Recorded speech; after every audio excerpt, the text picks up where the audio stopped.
This is Deborah Atkinson, and you're listening to the Voice for Fitness Professionals podcast, where I share programming, marketing, and promotion strategies that are easy, enjoyable, even fun, so you can create a business and a life you love. How would you like to charge more for your services or get free media exposure? Have an easy, not sleazy way to attract customers who really want your services? My guest today has the answers on how to do all three of those. Melanie Johnson is here with me, and Melanie launched and owned and operated 2 independent TV stations in Houston and Dallas, Texas, and has a background in media, marketing, public relations, and advertising. She should be your new best friend, by the way. She has been in front of as well as behind the camera. She started her career as a news anchor, producer, writer, public relations, promotions, TV ad sales, programming, negotiations, and financial strategist. She has done business with Warner Brothers, Disney, King World, and MGM Studios. Melanie started her career as news anchor in Detroit at Channel 20. In addition to creating and developing successful businesses, she's created award-winning advertising campaigns. We are darn lucky to have her. Melanie, I'm so glad you're here. Wow, that's a lot to hear. I know, right? Are you blushing over there? Oh, that's me. Wow, okay. That's a cool person, right? Yeah, that's a lot. Okay. Thanks for having me today. You're welcome. And then I was just like, wow, this is like so selfish. This is always the best part of doing a podcast, getting to meet people who've done just such really cool things. But I'm so excited for the listeners to get to, for lack of a better thing, right? This cliche, pick your brain, right? Or listen to me do it. So let's kind of launch in, because you're not doing any of that right now. What made you transition or change what you're doing? Life has a way of doing that for you sometimes. So I'm currently in the publishing business. We've made over 50 authors, #1 bestsellers on Amazon, and launched their books and helped launch careers by doing that. And if you would have asked me, Deborah, 5 years ago, 6 years ago, do you think you should start a publishing company? I'd be like, what? I don't know what you're talking about. No way. And sometimes things just happen organically, and God has a different plan for you. So I learned about publishing after I got out of the TV business. Things happened like divorce, and my ex-husband filed for bankruptcy, and then kind of our whole TV world kind of crumbled. So I was looking at reinventing myself, and I always wanted to do something online. I saw that as the future. I saw TV's numbers going down, which I could see back then in 2008, and the internet growing. So I wanted to educate myself, and part of my education was book publishing. And I published a few books myself. And one of these conventions that I would go to, there was a young lady there named Jen Foster, and we just connected, and we decided to do a book writing retreat down in my villa down at the Dominican Republic. So we did, and we had great fun, made a few people #1 best-selling authors, and we thought, well, maybe we'll do this like once a year. Wouldn't that be cool? And when we got home, I had people coming out of the woodwork. I didn't know you published books. Oh my gosh, I've been wanting to publish my book. The next thing I knew, we launched Elite Online Publishing because we had so many clients that were coming to ask us to publish their books. So that's what started it. And during that time, I was doing real estate development and oil tanked here in Houston. So real estate development just came to a halt. And there I was. I've just had a publishing company, and I've got to tell you, I just love it. Love it. Love it. I'm so passionate about bringing people's stories to life and helping them create a business or get more customers, increase their revenue. It's just a thrill to me. That is so cool. I love that story. And okay, so I think that's one thing that I would say a lot of our listeners, maybe not everybody or all of them, but I think so many people do have that, I want to write a book, right? There's a book in me. Yeah, I love that. But there's a bigger reason, and I kind of opened it up. I teased with this, but why, in your words, why should every business owner, speaker, consultant have a book? I think it's the one asset that you're going to have that works harder for you than anything else you can do. So with my background in TV, we sold airtime, we sold commercials, and they evaporate. You hope you hit your target market, which you still have that. I mean, if you're going to do kids, you got kid shows, but if you're doing general public, you're just hoping you reach that demographic that's yours, and then the commercial evaporates. Same with radio ads, same with billboards, same with magazine. We had a client that was spending $2,400 a month on magazine ads, and she was getting some results. But then when those ads stop, you're done, right? No more clients are coming through the door because of those ads. Well, with a book, it lasts a lifetime. And once you become an author, especially if you work with us, you become a #1 best-selling author, you have that title for a lifetime. So like I was Miss Michigan. Well, being top 10 is not like being the winner, right? You have the title of Miss Michigan for the rest of your life. You have that title of #1 best-selling author forever. It goes with you wherever you go. It helps brand your business. The other great thing I love about it is all of a sudden you've hired Amazon. You become an author, you put your book on Amazon, and Amazon starts to work for you. You don't pay them every month to do that. They just start promoting you. So first of all, when your book comes out, they're sending it out to people to let them know that this new book came out that likes your genre, that likes what you have to say. So if you're talking about health and fitness, like your niche, Deborah, all of a sudden your book is going to come up. They're going to say, oh, well, let's see, all of the people that buy health and fitness books, let's send them an email. We all get them from Amazon saying, hey, you might want to read this. It's a new release. The other thing you get with it is an Amazon author page, which I just did a Facebook Live on this. So many people don't realize this exists. So Amazon gives you a page that you can put 7 photos, 7 videos, your bio on there, your blog post feed. You can put your podcast feed on there. You can list events that you have that will pop up and notify people, and people can follow you there. And we put all your social media links on there as well. And so that will come up on the top page of the search engine for you of Google when people are looking for you or your book. And I think for this interview, I just sent you my Amazon author page. You gave me a whole laundry list of stuff you wanted. Yeah. I was like, oh man, I got to do all this. I went, oh, I just sent her my author page. So that's the second great thing. The other thing, the perceived value of a book, people perceive an author still as an elevated person. So when you see the people being interviewed on the news as the expert, 99.9% of them all have a book. They're interviewing the person who's wrote a book on the topic that is the expert. So that's how you get that media attention. One of our authors, she commented on a newscaster's Facebook page, and the newscaster noticed that she had a book about, her book was Dress Like You Mean Business. It was during the presidential election, and the newscaster said, hey, I noticed you have a book. We would love to have you come on and be a commentator and talk about the strategy of what the candidates are wearing. So she went on, she got media attention, they plugged her book, and they loved her so much she got a regular gig there. So that's the kind of stuff that can happen when you have a book. Now, if she didn't have that book, she would have just been another comment on Facebook. Yeah. Oh, so true. Mm-hmm. So true. And I can attest to this. Actually, last week I was a guest. I did 4 media appearances, and, as a part of, okay, I did my pitch, and then they said, well, who are you? Do you have a book? Right. I mean, they brought it up, and then they said, bring your book and we'll show it. And they want that credibility for their show in the media as well. So cool. Exactly. And so then when you use that, you have that book, you have the credibility, you become this best-selling author. It also sets you apart from your competition. So now that you have this credibility, and maybe because of it, you did get some media attention, you're out doing some podcast interviews, things like that. Now you can raise your prices. You have the authority to go up 5 to 20% because now you're showing that you're the expert. But it doesn't just stop there. Now you have a book that Amazon is working for you. You can raise your prices because of it. You're getting media attention because of it. But you have a book that you can give to people. So one of our best strategies is, let's say you're trying to get a client, maybe it runs a really large company, and you're trying to get your foot in the door, and you just can't get return phone calls. You can't get a return email. The secretary may not get you through. You're always with the secretary, especially if it's a CEO of a big corporation. So one of our strategies is you send the book from Amazon, and Amazon lets you put a personal note in there.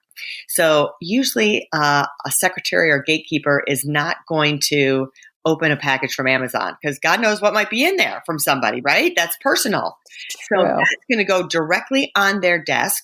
They're going to open the package. There's going to be a personal note from you saying, hey, I would love for you to, I love your business. I really think I can help. There's something on page 23 that I think could really boost your business. So then they can, and you can even say, and I've made a personal video for you and have the link in the note. So they're going to go to page 23. They are. They're going to be compelled to go to that page and read what you've been trying to tell them on the phone for the last 6 months or year, and you haven't been able to get through to them. That's just one of the many strategies of the way you can use a book. Another one we've said, if you're trying to make an impression on a whole office, let's say an office has 20 employees, you can send the book to the entire office. So think about the entire office opening your book on the same day. Don't you think you're going to be part of the conversation that day of that office? Wow. Yeah. Super good. Crazy good ideas. Mm-hmm. I mean, there's just so many, there's thousands of ways that you can use your book as an advertising tool to leverage it. And people always say, well, am I going to make my money back on the book? How many sales am I going to get? And I say, well, you don't want to look at it that way. We're never going to promise you're going to make thousands or millions of dollars being an author. But for a nonfiction book that you're doing for a business or to set you up as an expert, you're going to get that money back 10, 20 fold easily by getting new clients and customers and selling your products and services. So true. Yes, I couldn't agree more. There's so many little tricks that you can do, but those two that you just mentioned are just golden. So I'm taking copious notes over here, by the way.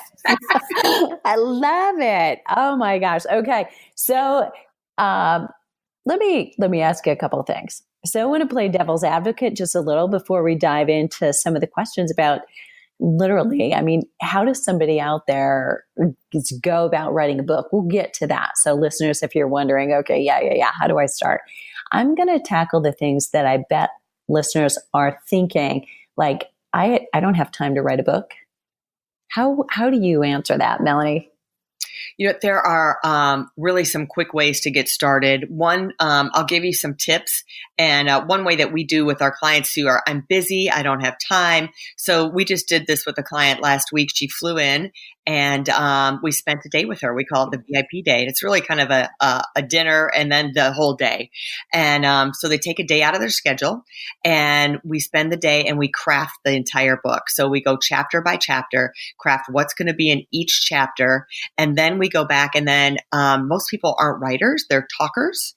So then we'll be like, okay, now tell me the story about when that client came to your office. Tell me that story of how that product or service worked for you. So we have all these little tabs on there that we go through each chapter where they talk everything out. It's so easy at dinner if someone said, what did you do? Or why would I want to hire your company? That they could just go on and on and on about it. But then when they're sitting in front of that blank page, they're frozen. So Once we have them talk it out, then we transcribe it and then it goes to an editor / ghostwriter and start to go back and forth with the client and turn it into a book. So one of the great things that we teach, so if you're like, well, I don't have the means or I still can't take a whole day to do this. So I kind of call it like airplane time. If you were to set the timer for 10 minutes, maybe even 5 minutes, and we call it the 10 by 10 by 3. So think of the most frequently asked questions you get asked all the time about you, your products, your services, your company. So I'm sure you're getting the same questions kind of over and over and over again. So jot those down. Just do a data dump and jot down all those questions that you think everybody always asks you. Then think of the should ask questions. So the should ask questions are, if you knew what I knew, this is what you should be asking me. So like for an author, for example, it may be, you may ask me how fast can, I don't know how to write. So I can't write a book because, I just can't write. Well, then I go through this scenario with you. Well, you should be asking me how you can write without writing a book. That's how you should be doing it. So good. I did that one in high school a lot. How can I do my math without doing my math? Yeah. You hire a ghostwriter. So then the three of that is go back and think of 3 stories. So you're going to have the answers to those questions in your head, but then I want you to think of stories that also illustrate that. So they may be a story about your own personal experience. It may be a story of someone that you know or you were exposed to, or it may be a celebrity story. Like the author that I just worked with, she's a real high-end litigator, and we were thinking of court cases that she had or attorneys that she knew. And I said, well, why don't we even grab some cases that everybody knows? I mean, everyone knows the O.J. Simpson case and the Menendez brothers and different people like that we could grab some stories from those cases that illustrate what you're talking about. And a way to really break this down is if you've ever been to church, usually the minister starts out with the scripture, right? They say, open your Bibles to this scripture. They read the scripture, which would equate to like the question. And then they may make a comment about it, about what that means. And then they give you stories to illustrate it. And real life stories of how you can equate that to your own life. And then at the end, they kind of tie it together. What does this mean to you? What does this mean to your life today? So that's how we say, so if you've got for each question, you have the answer, and then you give at least, we like to have 1 to 3 stories. If you can do 3 stories to answer each question along with the answer, then that's what people gravitate to. So start each chapter with a story of transformation. That's what grabs them and shows authenticity, and they can relate to that. Love that. That was golden. And that goes for anybody out there who's staring at their screen trying to write their next blog. Perfect advice. I love it. Exactly. And so again, you've got the answers to these questions, but again, oh man, well, that's great. But now I still have to type them out. Well, why don't you just sit, if you feel funny just sitting by yourself and answering these, invite a friend over, have them ask you and be curious and record the whole thing. And then there's this awesome app called Otter, Otter, and it will transcribe the whole thing for you. Wow. So good. Okay. So now we know how to write a book without writing book. Love that. And you've overcome the obstacles. So actually without knowing it, there's no time. I'm not a good writer. I was going to ask you that. You hit on that one because I'm guessing you've heard those before. Yes, many times. So, and you mentioned you took a retreat. I think I could write really well in the Dominican Republic, by the way, but how long does it take to write a book? So it all depends. Everybody's a little different. And I always say it depends on your commitment level. So if you're committed to say, all right, I'm going to do it. I marked out time this weekend. I'm going to do my 10 by 10 by 3 and get it recorded and transcribed. I'm going to get it to Melanie right away. She's going to give it to the ghostwriter, and then we're off and running. So let's say from the time that we start work, we like to work. This is the other question. People are like, well, I'm not quite done with my book, so I don't want to start with publishing yet. So don't do that. Time is precious. So the sooner your book is out there, the sooner you're going to make more money and get more clients. So we like to get you either when you're just starting your book or even if you're in the middle of it, because then we can start to do what we do, which is start to rebrand you as an author, start to post on your social media, start to create all of that momentum and do all the legwork we do behind the scenes. So when then the book is ready and ready to be formatted and you give the files to us, everything else is done. And, 30 days later, bam, you're going to be up and on Amazon and all the distribution channels. So I would say usually we say it takes a 3-month process. And then if the book is already done, like we've got Laura Golden, she has a platform called Free Mama. And she is unbelievable. She's like, I've got my book done. It just needs to go to the editor.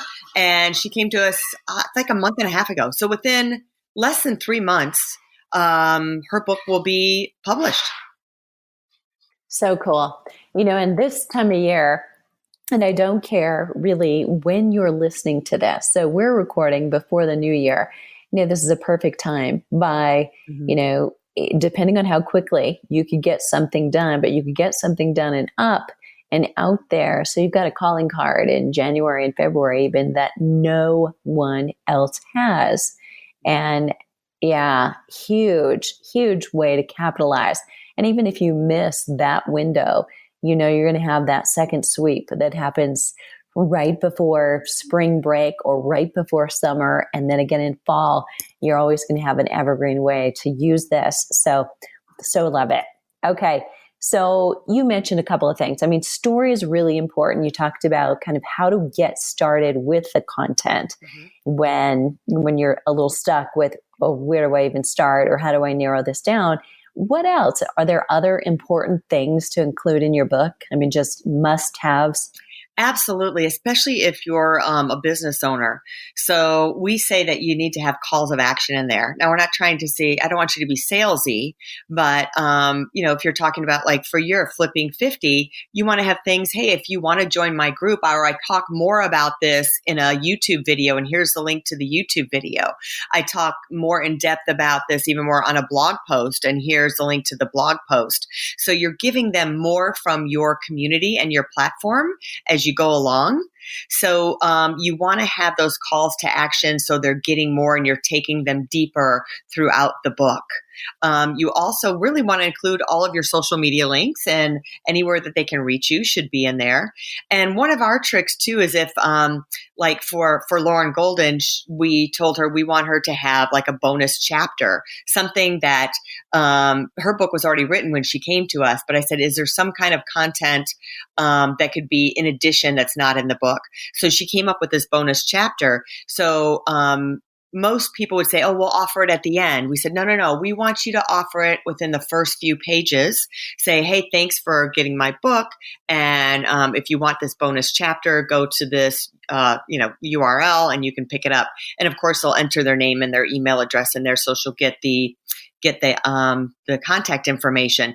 But we say to put it at the beginning. And why do we say to put it there?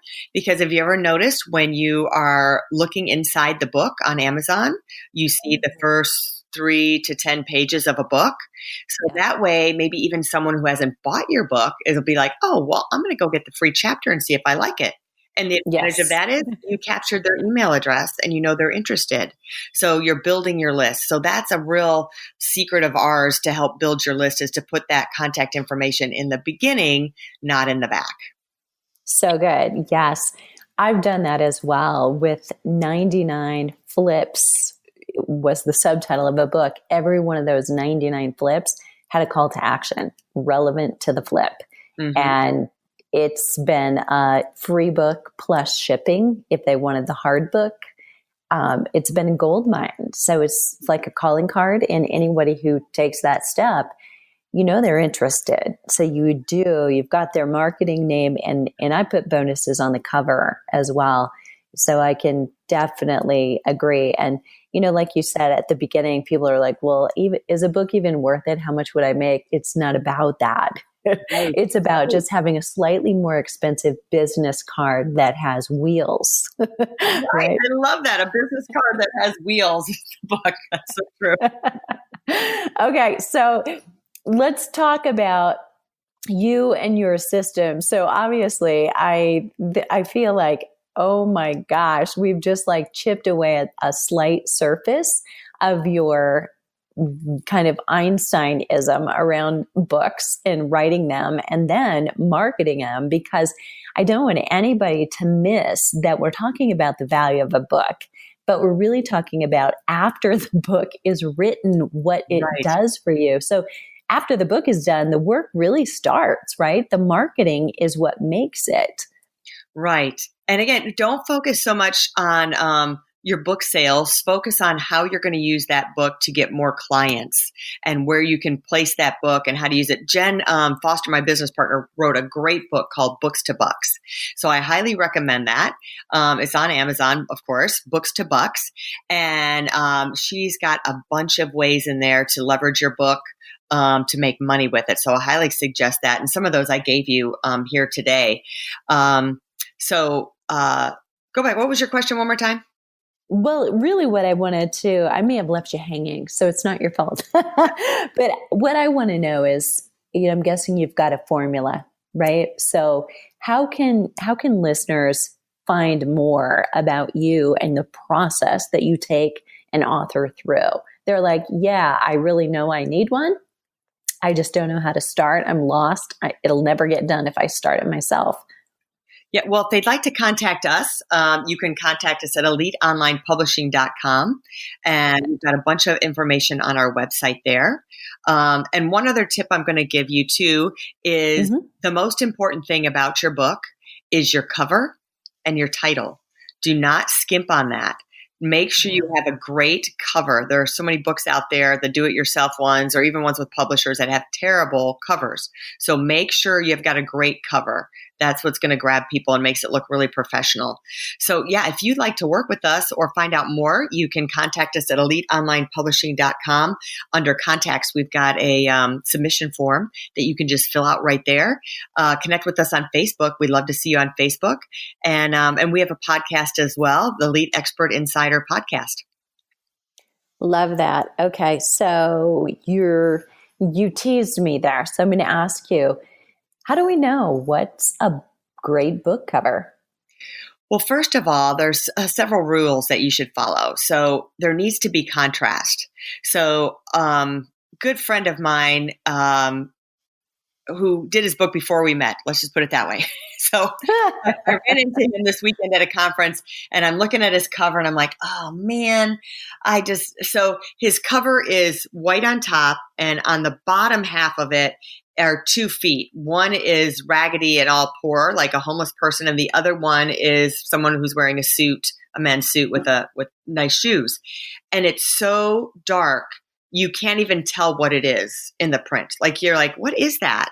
Are those 2 legs? Are those 2 feet?